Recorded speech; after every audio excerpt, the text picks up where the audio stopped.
By death we live. As dying, and behold we live. 2 Corinthians 6 verse 9.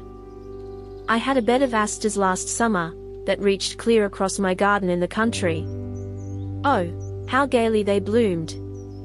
They were planted late. On the sides were yet fresh blossoming flowers, while the tops had gone to seed. Early frosts came, and I found one day that long line of radiant beauty was seared, and I said, "Ah!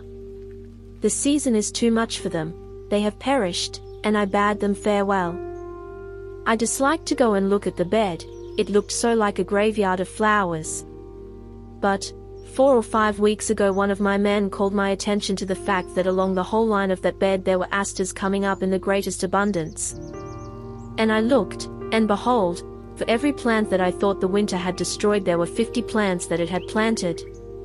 What did those frosts and surly winds do? They caught my flowers, they slew them, they cast them to the ground, they trod with snowy feet upon them, and they said, leaving their work, "This is the end of you." And the next spring there were for every root, 50 witnesses to rise up and say, "By death we live." And as it is in the floral tribe, so it is in God's kingdom.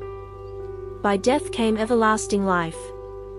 By crucifixion and the sepulchre came the throne and the palace of the eternal God. By overthrow came victory. Do not be afraid to suffer. Do not be afraid to be overthrown.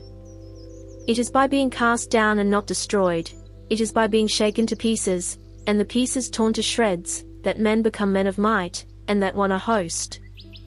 Whereas men that yield to the appearance of things, and go with the world, have their quick blossoming, their momentary prosperity and then their end, which is an end forever. Beecher. Measure thy life by loss and not by gain. Not by the wine drunk, but by the wine poured forth. For love's strength standeth in love's sacrifice. And he who suffers most has most to give.